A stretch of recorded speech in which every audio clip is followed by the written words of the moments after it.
Welcome back to the channel, guys. Tonight I'm just going to go over a few tips, show some things that I've been up to.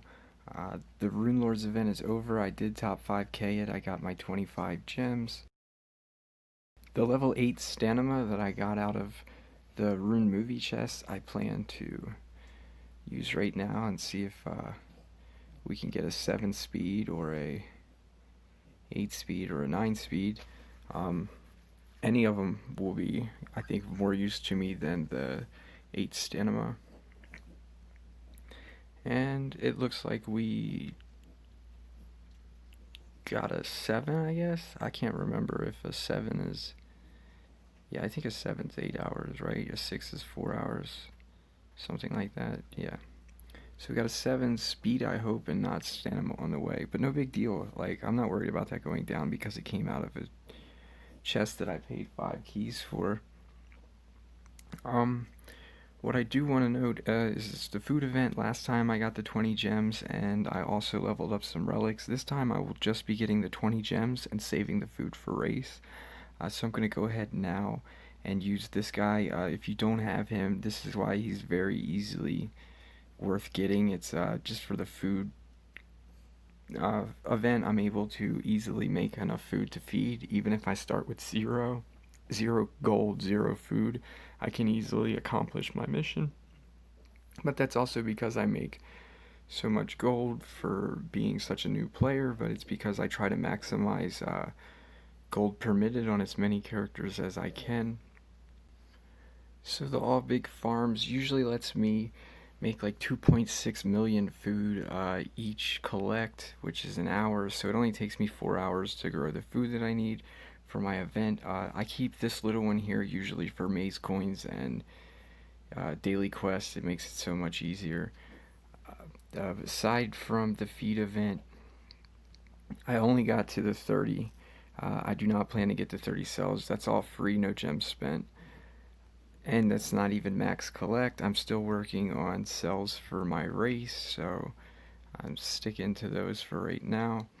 And then the main thing that I want to talk about is that dungeon, that if you've seen my last video, yeah, you watched me go through the dungeon. This is as far as I was able to make it. Even with a reset, I was only able to accomplish like 1 node because it's so hard, and that's what I want to talk about.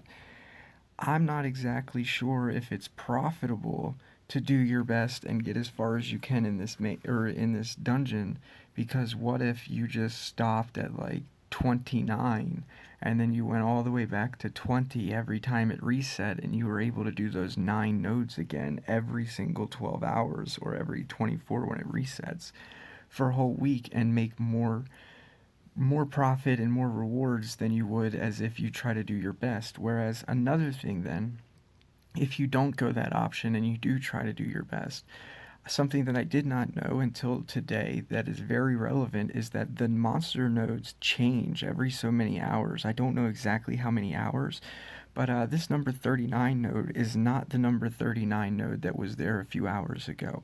There was a completely different monster, completely different stats, completely different skill set.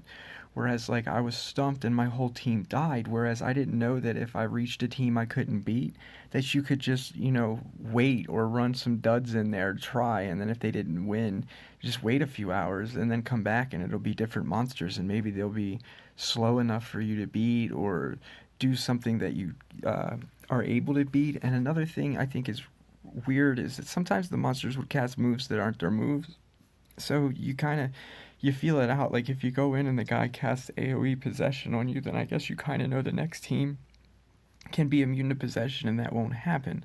But again, like I just said, you could also just wait a few hours and the team will reset and change to something else. Like this team right here, their fastest monster is 15,186. If I had my main team alive, I could easily beat this team. But this team is not the team that defeated all of my monsters, so I'm not paying the 10 gems, but I'm definitely sharing the information so that you guys know that, if you can't beat the team, don't waste your good team. Just save it and wait a couple of hours and try again. If worst case, wait till like 1 hour before the dungeon's going to reset and then try it again. And you should get different monsters, because that's what's been happening for me, is that every so like I don't know. I'll check back. I guess what's about to reset in an hour and 30, which I don't know any. I don't have a clue what's going to happen in an hour and 30 when it resets. I don't know if the dungeon starts itself over or if Social Point has it set to come down and this was only a test run. Meaning instead of paying game testers, you just release it on one of your less populated servers, and then you get kind of like a random pool of information from the players that attempted the dungeon from Brazil or Germany. And that basically would cover the same exact thing as hiring game testers to come test your dungeon, in my opinion, anyway. Now, I want to go over my rewards that I pulled from the dungeon. I've heard a lot of people talk on my channel that they worry that their rewards would get taken away. I don't necessarily think that that's a legitimate worry. I think that even if you played the dungeon, you kind of gave Social Point this, like, you gave them enough information that you were worth your rewards. I mean, like, me personally, I did the best that I could with what I had that last time, and I only made 90 more Tanya cells, which means since the dungeon had been out for the whole week on the Brazil or Germany server, I got there late and I only found out, or I only profited 90 Tanya cells and like 100 amber from it. That is kind of really low rewards to think about me being a tester and this only being a beta dungeon or something like that. To me, I think they got their money's worth, and I shouldn't have to worry about them coming into my account and stealing my rewards. Um, I think that's a really low worry. I want to, yeah, I have 667 amber. So the last thing on that dungeon that I want to talk about is that when I reset for the 12 hours or the 24, basically when I got there, there was like a 9 hours until it reset it, and I waited those out, it reset it. When I came back, it started me at node 35. And from going from node 35 to 38, I only made 30 amber. So it's not like you can really pull out hundreds and hundreds of amber all week long unless you find a method out. Because for me, I was only able to pull out 30 amber on that reset, which means I would assume if like today wasn't the whole dungeon resetting and it was just another 1 day reset, it would put me back at 35. You know, Monday I would come and I'd get all the way to like 35, and then Tuesday I'd get to 38, and then Wednesday I'd get to 38, and then Thursday I'd get to 38, etc. And then maybe by the end of the week I got to 39, but the whole point would be, other than the first time when you go really, really far in the dungeon, you're only making like 30 amber a day. So to me, that's like one more node on the mythic, amber dungeon. So at first glance, it looks like you're getting, fistfuls of rewards and it's just raining amber and cells for you, but it's not really. Like, they have an actual idea here that it makes sense. I mean, you get to reset and your whole teams get to basically work at beating one or two nodes before you're crapped out and have to go back to your checkpoint the next day. And I'm just saying that from your checkpoint, if you went as far as you could, you're not reaping a whole bunch of rewards. Like, they got 5 nodes between checkpoints now, meaning like the most that you can be making is like 40 or 60 amber or something like that, unless there's somebody who's been getting way farther that I don't know about and they just haven't shared the content yet. I don't know what the rewards get like. I just know that the monsters are getting out of hand, meaning like this Glam Head's level 180, but the one after him is 190, and if they have team speeds, it would be even faster, and speeds would kill me. I don't have a Megaton tank, so I do think that it is highly worth noting. Another thing, Muchi has underperformed big time for me in the dungeon. He does not do nowhere near enough damage with 3/7 strengths on. He can't even like 1/3 a monster's health. So he's completely irrelevant. He can't take a hit, he can't dish a hit, he can't heal enough life to make up for taking a hit. So maybe with ranks he gets better, of course, but as is, I'm saying from what I've played with Muchi, I think on paper, my second video of him saying that, he has a use, he's not garbage, it sounded good, but in actual playtesting, he's trash. He sucks. He doesn't do anything. The only thing that was cool about him was he had a Uriel Essence relic, which means he still got to take his turn no matter what. But no, he had actually no value in beating anything. Couldn't kill one monster in the dungeon once you make it past like node 30. Complete just a waste of space. Gold collector, 364 GPM a minute. So that's my mixed emotions on him. Is that at first glance I thought he was garbage. Then after putting some thought into it, I thought I had a value for him, and then after playtesting, I think he's garbage. So yeah, that's how you flip flop on monsters pretty easily. You think they're good one minute, you think they're trash the next. To me, as long as you can support your opinion with with factual information or some sort of proof, then your information is something I want to hear too. Meaning, like when people tell me a monster is good, don't just say it's good. Tell me why it's good. When people tell me a monster is bad, don't just tell me it's bad. Tell me why it's bad. I just told you why it's bad.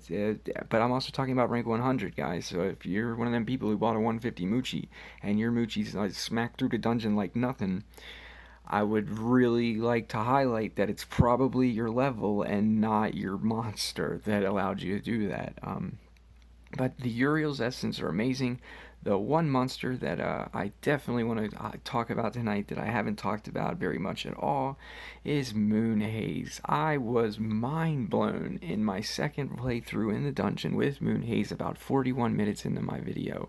If you watch that video, you will watch Moon Haze basically get smashed at first and then by Moon Haze's self literally beat a whole entire dungeon that my main team couldn't have beat without Moonhaze taking it down to like one monster left with one hit worth of HP, and then I could bring my main team in and clean it up. So that highly has me thinking that maybe on the next rune update I will be switching Moonhaze's runes to a little bit higher.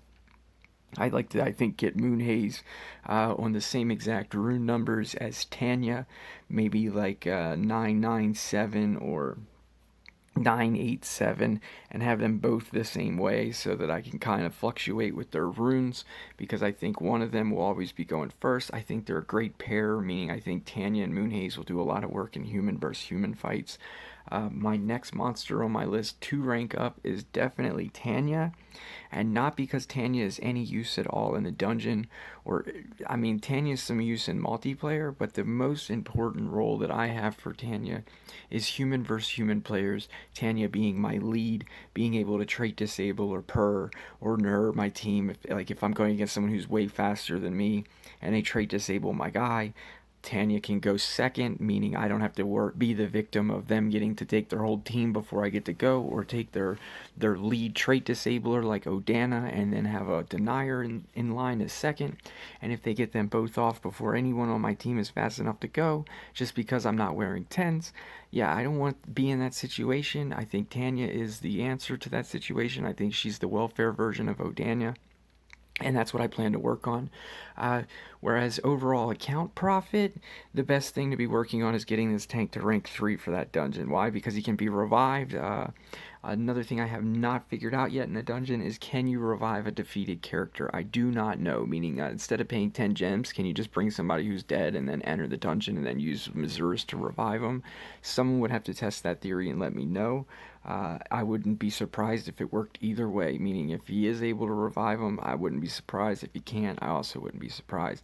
But I would like to know without having to risk myself in a fight to find out. Maybe when the dungeon resets, if it resets, I will take a scrub in like Metal Beat or something and let him die on purpose just to see if I can do that. So guys, that's really what I wanted to cover, was that dungeon. If it resets, I might make another dungeon video tonight, trying to play through it a little better and see if we can figure something out. But if it doesn't reset, this will be the only video that I put up today. And tomorrow I most likely will be working on a constructed video if nothing's going on. I do have the ability to open up one of these elite chests, but I'm also not sure if what I need to be doing is, buying 50 Kraken cells. I have been extracting some of last race's epics to where I'm up to 211 nature cells, which is a pretty big jump. I'd say roughly, I've extracted 4 nature epics, meaning at night when I go to bed, I just extract a nature epic before I go to sleep, and then when I wake up, I wait about 4 hours before I can start extracting my race cells. That's why I've been behind in mazes and other challenges, is because I'm actually just behind in race cells, man. I did not prepare very much at all last race, and then I ate up all the cells that I had stored over, the hard work of saving cells, and I will give you an idea how far behind I am, instead of just telling you. I am not to my 2K pterodactyls yet. I am not to my 2K Gigagram, and I am not to my 2K Thundinix, which that was my personal goal, was to get 2K of each of those three, and then I was going to worry about Tarzapes and Friedels. Whereas I have 900 Tarzapes and only 400 Friedels, so I am definitely getting beat up. The race is right around the corner, it's only a week away, so I need to get on the ball with that. Basically, where I'm getting hemmed up at now is that when I extract the epics, I don't have room to be putting my uncommons while I wait on the extractor, or my rares while I wait on the extractor to be free to start extracting. And I also need to go through and start selling some of these ones that I don't use, but I do have plenty of work to do to get prepared for the race, and I should be prepared by the time it shows up. My islands are getting closer to being ready. I have those ready, and then I have one more of these that I'll be putting over here, and I still have to extract all of these. I need to craft one of these guys in order to be able to extract this one, because I haven't bred any, but it'll give me plenty of cells when I do. So I do have these cells to craft one. I am just still waiting on Krusty. And then I need to put two more pterodactyls in the rank, but I might even put an epic in the rank, or a legend like Kraken, just for the race. I think Kraken might be a perfect one to put over on the far right, because I need him ranked, and he's been waiting to be ranked for since he came out. I think mine's only level 100, and he's been sitting that way since, when he first came out. I don't have any runes or nothing on him, so yeah. That's where I'm at, guys. That's what's going on in Lost Jumpers Monster Legends, and thank you to everyone who's been watching my channel, and I hope I was able to help share the knowledge. And I need to say that I totally mispronounced or missaid the name of the person who shared the information on the VPNing to Germany or Brazil to play the Mythic Gauntlet. The guy's name is Monster Legends Scholar, ML Scholar. That's how his name is. And that's the one who shared the information, and then I just reshared the information, guys. I didn't do anything. That's all I plan to do, is be transparent. Sharing the information about the VPN to that dungeon is no different than me sharing information about how to make a panda farm. I did not invent the panda farm. It was not my creation. I went on Google and learned how to make a panda farm, and then I just tell other people how to make a panda farm. And I will do that with as much information as I can if I think it's useful to the people who watch my channel. That's the whole point of my channel, is to share the information so that I'm not just playing games to waste my life away. At least while I play, I can help other people and accomplish more than just, in-game goals. So anyway, guys, thanks to everyone who's been watching my channel. Later.